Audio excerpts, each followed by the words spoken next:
sometimes you're just going through the motions, just moving things over here and moving things over here and moving things over here and moving things over here with different standards of accomplishment. But we have only one question for you ever about anything that you're moving from place to place or about anything that you're doing, and that is, are you enjoying it while it's happening? Because we want to bring your attention to the most practical effort or action or use of your time that you might accomplish. We want to bring your attention to how you can utilize the very same energy that creates worlds, how you can allow it to flow through your consciousness toward your objects of attention for greatest, not just effectiveness, that's wonderful, but for greatest satisfaction for you. Because when you find a non-resisted thought, that is a powerful thing. You hardly ever do. You hardly ever find a non-resisted thought. You're too practical. You've known too many people who have told you too many things about too many things.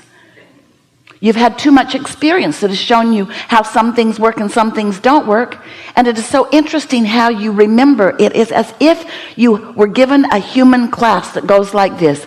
Others have been here before you and they have struggled. And if you will sign up with them, they will teach you all the ways that they have struggled so that you can focus upon the struggle that they have all had so that you too can have that struggle. That's not the way they tell you in the class. They tell you, we will tell you about our struggles so that you can avoid them, but that is not how it works. Because this is a universe of attraction, not a universe of exclusion. When you see something you want and say yes to it, you offer a vibration about it and you summon it to you. But when you see something that you don't want and you shout no at it, you offer a vibration that calls it to you. There is no such thing as no, go away from me in this universe of attraction. It's all your attention to it summons it. And so that's why our wish for you is that you could begin to practice the art of getting general enough. You might call it vague enough. We call it distance enough, or far enough away from, or less practical.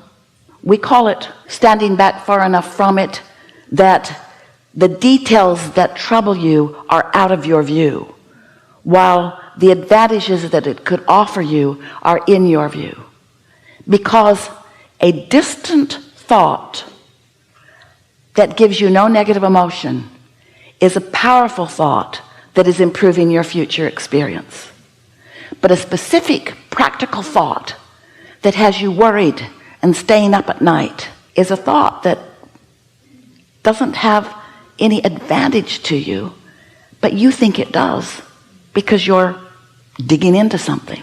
Esther bought a big house that sits on a hill in Utah. It's sort of in the ski area. Big house, and it has big things on top of it.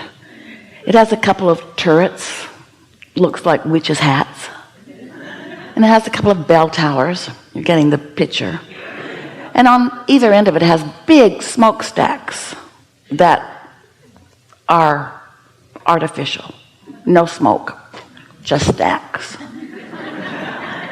And the smokestacks on one end of the house, they were never supported properly inside the structure of the house. And so they are blowing in the wind a little bit and causing a little structural damage to the roof a little bit and causing a little leak. And Esther has been thinking about them, but not very much until now. It is a sort of critical thing. So she called some people and they came and looked at it and they said, yikes. You need to deal with this fast. And it's a big thing. It's a big renovation. And it's going to call for some engineering. Going to have to punch a hole in the house. They're going to have to bring cranes to the house. They're going to have to bring big cranes to the house. Those smokestacks are really far up. And when Esther thinks about it, from her not engineering, very limited, she has never moved a smokestack in her life, point of view, what do you think happens to her? So easy to worry. That could fall on someone. It could cave in. It could ruin the house. It could cost a fortune. It could. And so she wrote a series of emails to the people that looked at it with her. And what she really wants to know is it better to take them down or is it better to shore them up? What is the path of least resistance? But from her not engineering, limited point of view, what do you think this exercise in attention to something that she feels responsible for, what do you think it accomplishes within her energy? What do you think? It causes her to worry. It causes her to fret. It causes her to think worst case scenario. It causes her to remember the look on their faces. It causes her to see towering smokestacks falling into the neighbor's yard.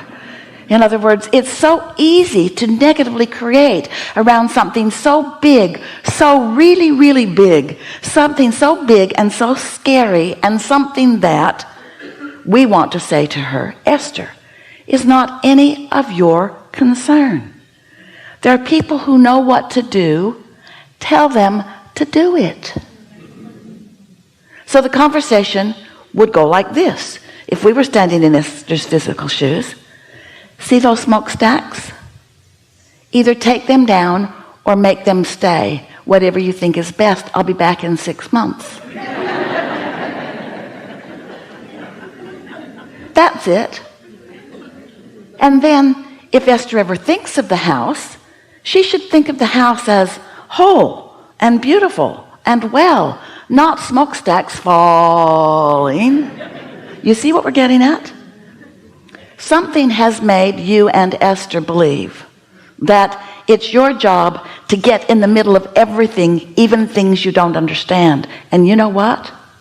Oh, we love you so much. You don't understand hardly anything. You don't understand the law of attraction. You don't understand electricity. You know how to flip the switches. That's about it. Even those who have harnessed it don't understand it. You don't understand the inner workings of your bodies. Your doctors don't either. You don't understand how consciousness flows. There are just things that you just don't understand. You cannot get detailed enough to understand them. And you can't step back far enough to get the big picture on anything. And yet somehow you've assigned yourself the responsibility of knowing everything about everything. And then you come away from event after event feeling not up to the task. And you know what? You're not up to the task. It's not your job to figure out how law of attraction works. It's only your job to know that when you don't feel good in a thought, you're contradicting your own energy stream and you're not helping whatever it is that you want. Can we get you to stand back into a more general place? Can we get you to help Esther not worry about her house? Can we get you to a place where you can just trust that things are working out for you and that whatever you need will come into place? And can we convince you that if you will trust that, if you will know that, and if you will practice lighter feeling thoughts, less intense feeling thoughts, if you can train yourself away from worry and into fun, and then you want to shout, Abraham, that's where I started out. I knew I was right when I explained that to my mother. When I said, I don't want to do that. And she said, well, there's plenty of things you don't want to do that you're going to have to do. No. When you do things you don't want to do, you set up a cross current of vibration within you, and you don't let the energy that creates worlds assist you in the way that it can if you'll be more light and easy about things. If we can convince you to take a more general view of things. But why is that hard for you?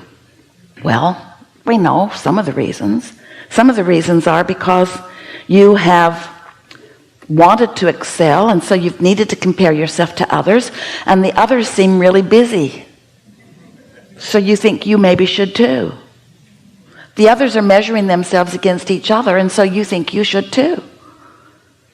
But you're not factoring in the intentions that you were born with, the energy that creates worlds. You're not factoring in how open your valve is. You're not factoring in how clear your desire is. You're not factoring in how much introduction of resistance that you've got going on right here and right now. So this is sort of an orientation, a reorientation about who you are. We would like to convince you that you are so worthy that everything that you want can and is flowing to you. But your worry is what's holding it up. Or your measurement of you against others is what's holding it up. Your doubt, your fear. Now that doubt and that fear, that anxiety, all those things that are emotions, those emotions are just indicators of your resistance. But if you will start paying attention, you see, if you are able to quiet your mind like you do in meditation, or if you are able to just let your mind wander into good feeling places like you do in daydreaming, if you are able to allow your vibrational frequency to rise because you're not doing that thing you do that holds it into a resistant place, then things that you want begin occurring to you, and you get to be in on the hands-on movement and inspiration that looks like it's moving things along. We would like to say to you in very bold and blunt terms, and maybe a little loud, because that's how Esther often interprets our bold and blunt things. She speaks them loudly. Your action doesn't mean diddly squat. Your action is the way you enjoy the energy that you've lined up through your thought.